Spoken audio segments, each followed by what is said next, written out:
I welcome all of you to this quick survey of NCRT book. In next session, certain points which are not there in book also we try to explore now. Now, in this method of preparation, where alkane was treated with chlorine in presence of light, this butane is giving 1 chlorobutane and 2 chlorobutane. Can you see that really? Of these two, naturally 2-chlorobutane you think is a dominant product because secondary hydrogens are more reactive than those primary. How to calculate what percentage of 1-chlorobutane and 2-chlorobutane you get? This idea I want to share quickly. The reactivity of different types of hydrogens in chlorination. Primary hydrogen reactivity, if you say, is 1. The reactivity of secondary hydrogen is 3.6, you can approximate it as 4, and the reactivity of tertiary hydrogen is 5. Therefore, if you look at the butane, it has 6 primary hydrogens and 4 secondary hydrogens. The percentage yield of 1-chlorobutane can be calculated as the number of primary hydrogens into their reactivity divided by number of primary hydrogens into their reactivity plus number of secondary hydrogens into their reactivity plus number of tertiary hydrogens into their reactivity whole into 100. If you make such calculation, you can calculate the percentage yield in each category. For bromination, the reactivity order is different. If the primary hydrogen reactivity is 1, secondary hydrogen reactivity is slightly more than 80, you can approximate as 80, and tertiary hydrogen reactivity is 1600.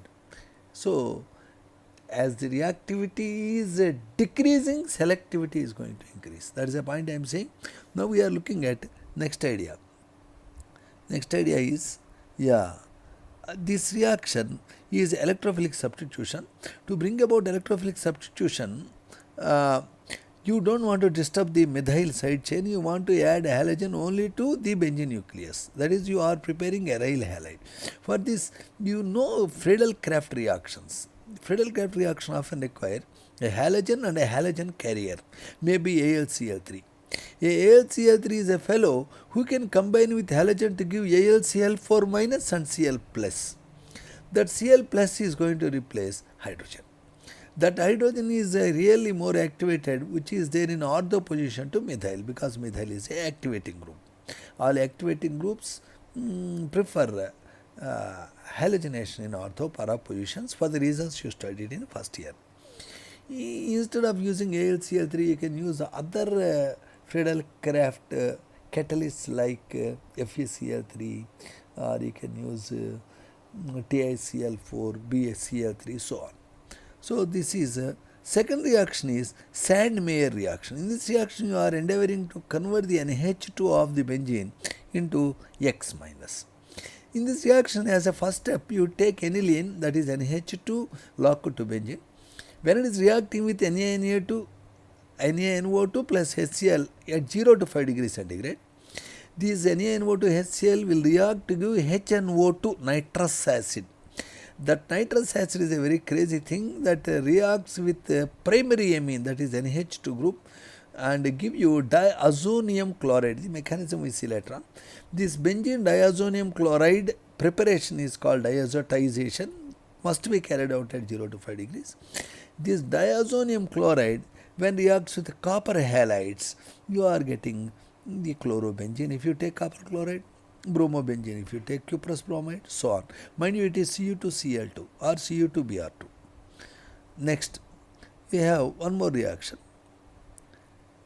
When benzene diazonium chloride is reacted with potassium iodide, you get iodobenzene.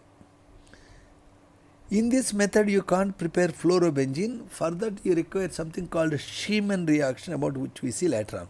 Now, we confine our study only to what is given in NCRT.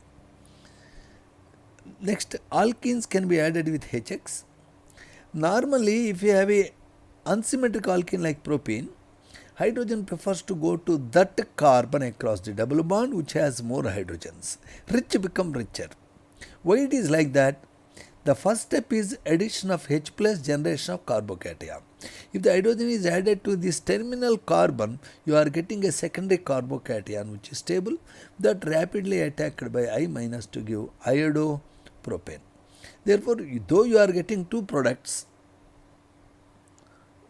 this 2-iodopropane happens to be major one.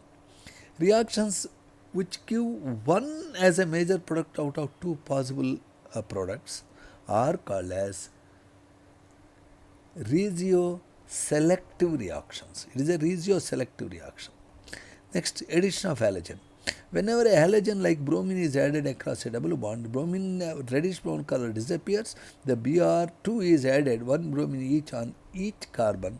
Pi bond changes to 2 sigma bonds. This bromination is used in identification of double bonds, and well, you get anti-addition. About this we study later on. Now we are confining, as I already said, to textbook. Try to do these example problems. You will be observing what are the products that gives you good practice. Notice the hydrogen is going to combine with the carbon that has more hydrogens is valid when there is no peroxide. This reaction when HBr is added across a double bond, hydrogen going to carbon having more hydrogens, is known as the Markovnikov rule.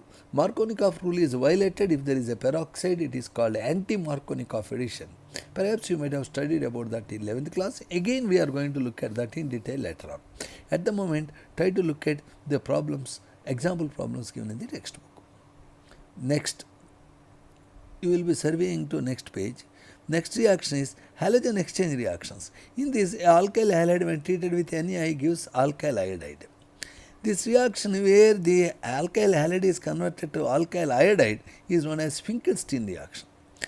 When an alkyl halide is treated with either AgF or Hg2F2 mercurous chloride or cobalty fluoride or antimony fluoride, the X is replaced by F, known as Swart reaction.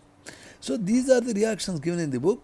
I want you to practice them thoroughly and do all the in-text questions. Once you are through with this, we will be making several videos about finer details which are not included in the NCERT. Now first you be very familiar with this what is given in the textbook. Once you do this, then if you can win this what is given within the book, you can win the entire world later on. So I wish you good luck. Please complete this, read the textbook minimum 3-4 times, try to do all the in-text questions, raise your doubts, and then once you do that, then we will go to next extension of this. God bless you.